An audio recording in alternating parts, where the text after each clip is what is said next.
there, Robin here. Okay, so I want to talk about some of my favorite older patterns. I've been wanting to do this video for a long time actually, and so today is a good day to do it. I'm going to start with one of my favorite patterns, and that's 408s.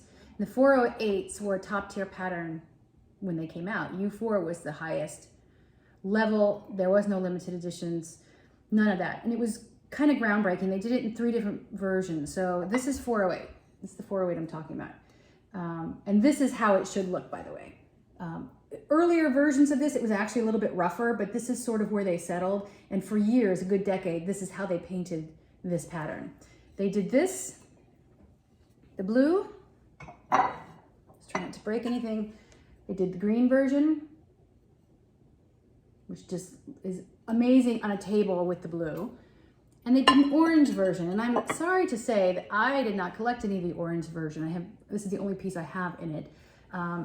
Very different. So I'm going to show you, this is how it looked whenever you collected it 20 years ago, okay? And these are the types of pieces that I always look for when I'm trying to fill holes in my own collection. There's a lot of them out there, but people hold on to them, and so they only come up every now and then. But I'm going to show you, I'm going to give you a comparison. So let's start with the blues. So this is the blues again, right? This is my favorite look of this pattern. This is how it was. This is the pattern today. I don't know if you can see the difference in the flowers. Darker blue, really no variance in the brush strokes compared to this one here, right? Sorry, I know there's reflection from the glass. I've got a lot of windows, can't help it. So that's the blue. I want to show you the green. So I have here actually a smaller bread plate. Now again, if you are new to collecting, this is perfectly fine. There's nothing wrong with it. It's just different. And you can love either one of them. It doesn't make any difference to me. Whatever you like, you like. But, so this is the old version. That's the new. You see the difference in the flowers? The coloring, the way the paint is applied. It's much heavier to me in this, much heavier handed. This one's got more shading in the centers. There's more dark. It's put on a little bit differently. So I prefer the older, but that's when I started collecting. So for me, I always look these out because they don't make them like that anymore. So that's the green. Let me show you the orange. This is the orange. This is 408B. So the green is 408A, and they also have a 408C, and that was their attempt to make this into its own pattern because they had to admit that it was so very different from the way it used to be. So there is actually a 408C. It's a little bit different, but still the same. All right, so that's the orange there. And this is the only example I have of this one, but this is today. Very, very different, right? So those are the new, old. Let me put this back here. Another pattern that is a great example of that. So this one, I did not like this when I first saw it. But again, I was used to all of the patterns being heavy in blue. And the reason that cobalt blue was the common pattern in the beginning, and there were no flowers. Flowers were not a thing. When they first started really expanding the pottery into the business that it is today, flowers did not exist for the most part in Polish pottery. These colors didn't fire like this. Reds would be browns. Blue was the only consistent color that they could fire, and they knew it would work. So you see blue across the board, and it worked because now every piece, they're tied to that cobalt blue. You could put them together and they all look great together. So this is 417 by Maria Starzyk. Very different. Now this was a top tier pattern. It was considered very, very expensive, and the flowers were light. They were pastel, reminded you of spring. The pansies, I mean, she's known for pansies. She uses them often in her designs. So that's that. That's the way it was 20, 25 years ago. And unfortunately, so what happens is an artist, a master artist, can design a pattern.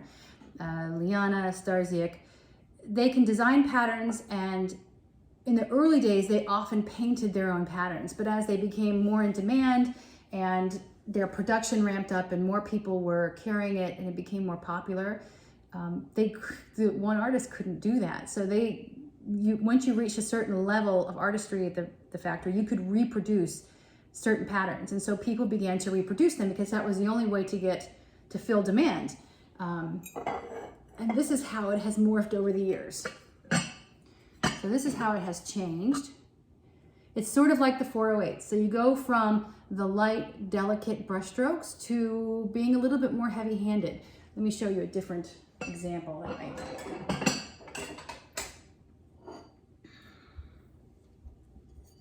There's a better example, I think. Nothing wrong with this pattern. This pattern now has been upgraded to a U5. It's fairly expensive. You can see the difference from the light, the original way it was, to this. Wherever your preference lies, but you can't get this anymore.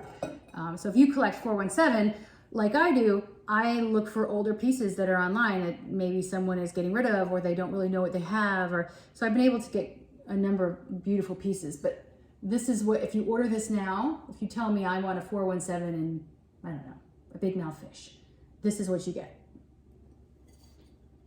All right, now I'm going to show you, so there's a couple of patterns that, I don't actually have the modern version of this. There's a couple of patterns that started off life as an exclusive in another country. And these are a couple of them. Hold on, let me clear a little bit of space. So U100 and U98, both Liana patterns. I'm not sure about the 100. I could verify it, I suppose, but the U98 for sure. The U98 was an exclusive that was designed and sold only through the sole Canadian distributor who ran under the name of Nicholson Sterling. Her name was Karen Nicholson. She's no longer in business, but that pattern was exclusively hers. And when she closed her business, it then began to open up to the American markets, and it wasn't long after that that it became one of the first limited editions, along with this U100.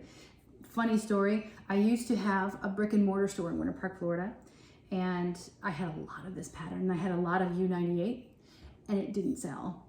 Nobody wanted it. And so the reason I have a couple pieces of it from the old days is because they didn't sell in my store. I could not move them. And then they became limited editions and very, very, very expensive. So go figure. But the brushwork in these leaves, so this is the old pattern. When it morphed into the limited edition, which unfortunately I don't have a piece of that because it's not really my kind of thing. It became more detailed, and I actually think that this is a better version of it. I like that there are some yellows in there. The blue is not as heavy-handed as it is in the limited edition, and the brush strokes in those leaves are just amazing. I think that this was really masterful. Liana has created a few patterns over the years that have won awards that simply don't go mainstream. They're a little bit out there, and I think that's what makes them remarkable. And this to me is always going to be one of them. It was never a popular pattern, but it's remarkable in what she's done with her work of the leaves, the coloring in them. It's almost like they're sort of beginning to turn for fall, you know? So the other pattern I talked about was U98. Okay, so I'm gonna show you the modern version. So this is the actual limited edition. A lot of you are familiar with this. I've been carrying this pattern for 22 years. So it was funny to me that this became so sought after and expensive because it used to just be a U4 pattern.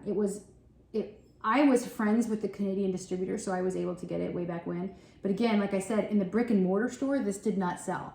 I think up close with the other kinds of patterns that we had in the store at the time, remember it only went to U4. I think this was just too out there for what people knew Polish pottery was. They had to take some time to get used to it. So anyway, this is lovely. Again, you see Liana's work of brushstrokes in there and color, and it's really amazing, right? So a lot of these are just bright and bold and beautiful, and you can see she's worked in these same leaves that were in U100. These were done at the same time, so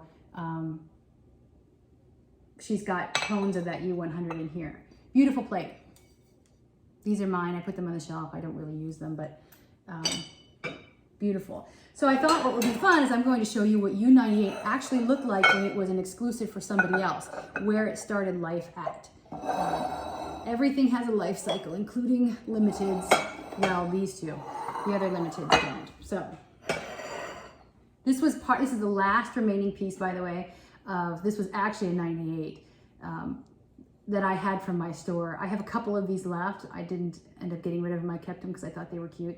But these were the last of my last U98 shipment. I don't know, maybe 7, 8, 9 years ago, something like that. And I adore it. So U98 as it used to be, this was how U98 started off. U98, even before it became a limited, morphed into that. So you can see, even in the life cycle of this as a U4 pattern, it went from very light and almost timid brush strokes to this. God, I wish I had another bigger piece. I have pictures of it, but nothing says it like seeing it up close.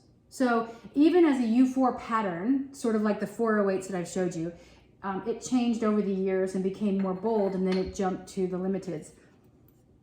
I like these.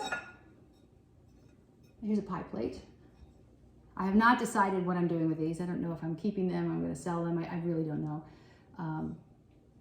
This is one of those things where this is a piece that I would consider a unicorn. They're not only painted by Teresa Liana, but you won't find this style hardly ever. You might occasionally see a piece come up on an online site. It's possible, but I don't know that it will happen that often. And there's a little picture. I seem to recall at the time that Nicholson Sterling put like maybe a 10% premium on these, because of course I bought as a wholesaler. Yeah, on the back. So anyway, this is where it started. This is where it went. This is where it ended up. Isn't that cool? Life cycle of a pattern. The limiteds, these are fairly common. You can still get these. I don't think they're ever going to, even though they stopped making the limited editions, I don't think they're going to stop making these because there's a history with this pattern and it sells very well. They just have to figure out, the factory is going through a phase right now where they're raising a lot of prices and cutting a lot of things out and doing a lot of different things. And part of the reason, besides world economics and all that other stuff, part of the reason is they've never been more popular. Their products have never been more in demand. Countries are coming in purchasing this pottery that maybe didn't much before, and they simply can't keep up with production. So if this bowl takes them days to produce, then they have to charge accordingly for it, because the artists who can create these patterns and do this are in high demand. Not every artist at the factory can create this pattern. In fact, I don't know that I've seen too many do it outside of Teresa herself. So, and that can be said for many patterns. It's one of the reasons why they've changed and they've gone to U8s, and they're incredibly difficult to produce, and very few artists can actually produce them. So you take up all of their time producing those few patterns when I guess they have decided that their time would be better spent doing other things. And that's part of a business. You're there to make money. I miss some of the patterns that they've cut. I wish that they would bring them back, even if they were at U8 level, because they were really beautiful. They do amazing work. So anyway, I just thought that would be a fun video to show you the history of some of my favorite patterns, and you know, where they were, where they've gone, where they are, and you know, where they're going to be in 10 years. Who knows? But I like what they're doing. Anyway, that's it. Hope you had fun. Hope you learned something. I'm not sure what I'll do next time, but I'll think of something. Bye.